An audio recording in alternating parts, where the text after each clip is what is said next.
Hi drummers, hope you're well. Right, quick video for you here about my electronic drum kit. Now I posted a couple of videos in the last couple of days using this kit, as you one yesterday about using the iRig Pro Duo to record from your electronic kit directly into your phone when you do drum videos, drum covers, which is a brilliant thing to do. But what I didn't do is spend much time talking about the kit, and those videos prompted a load of questions on here and on Instagram and on email as well, like about what the kit is. I should have spent a bit more time describing it, so I'll take you through it now. This is it. This is my electronic setup. It's a really cool setup. It's not one thing. I've kind of made it of a few different elements. So I'll come around here and show you.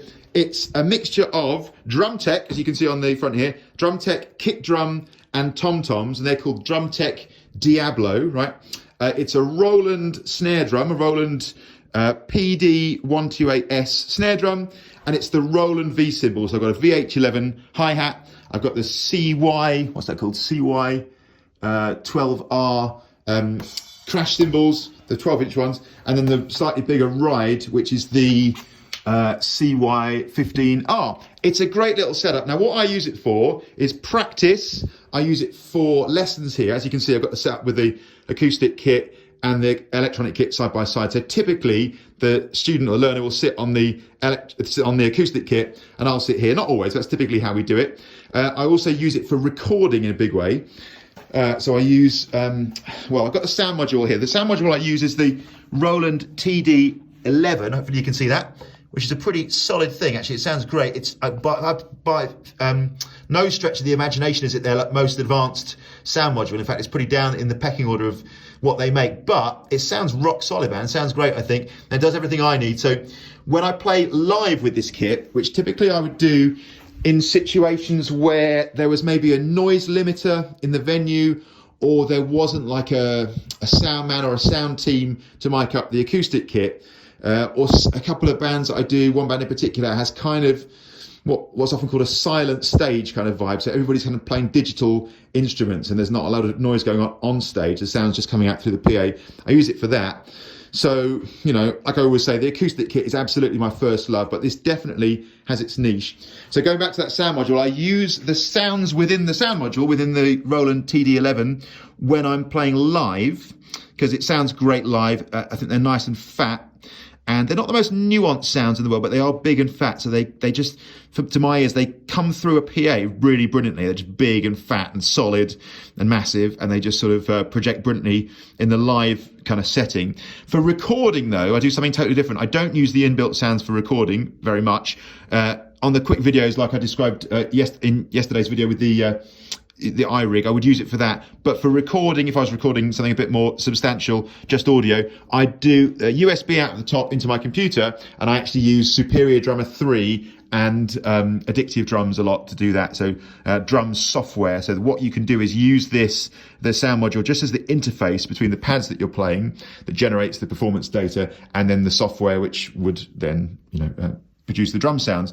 So that's kind of how I use it. In terms of the overall setup, I think it's great. Why did I choose the mixture that I did? Well, I just think the Drumtec stuff plays beautifully, and it looks amazing as well. Honestly, like under stage lights, it looks absolutely the bomb. It looks like an acoustic kit basically, which is pretty cool. Sometimes when you're playing electronic kits, you can get like people coming up to you going, "Whoa, electronic kits, whoa, no, it's not the same these days, is it?" Whoa, and you know, saying how much they love acoustic kits, which I do kind of, I'm on board with, although there's so much you can do with this, it's unreal. I think it looks great, and to most people's eyes, I think on a gig, they don't even notice that it's an electronic kit.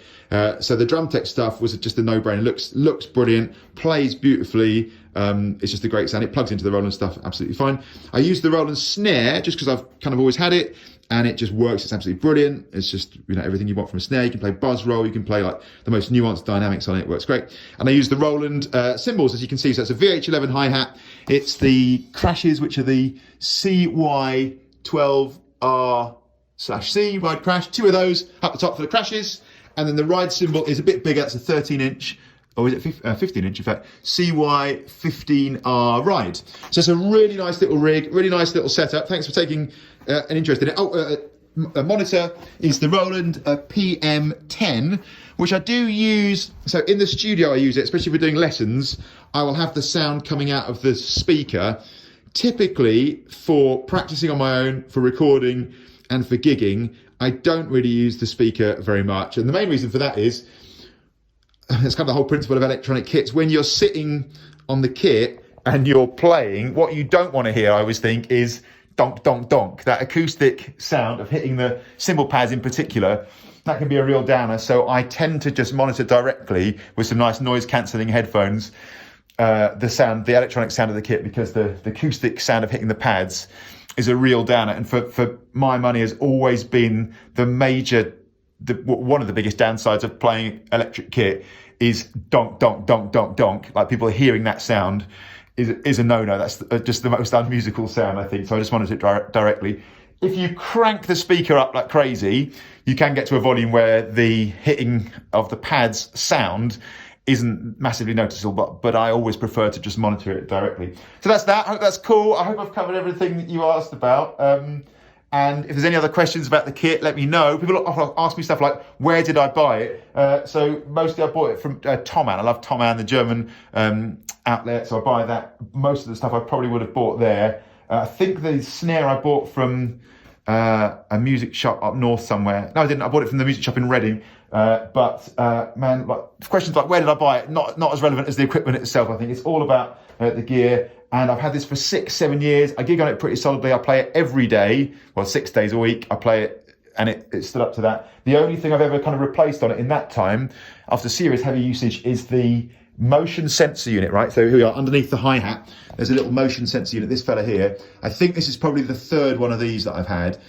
And I think, to be fair, after that amount of playing, that's not unreasonable, because especially in the kind of the heat of battle on gigs, I probably get a bit heavy on that sometimes, and it gets a bit of a whacking, and I think it kind of loses its sensitivity. And I often find with each of them, after a couple of years or so, it starts to kind of mistrigger a bit, or you start to sometimes hear hi-hats when you haven't played it, and it gets a bit weird. So I've had to buy a couple more of those, but otherwise it's pretty much as it is. The heads have lasted forever. They're all the original heads that I got on it. So great setup. Hope that answers all your questions. Anything else, give us a shout. I'll see you soon. Thanks a lot.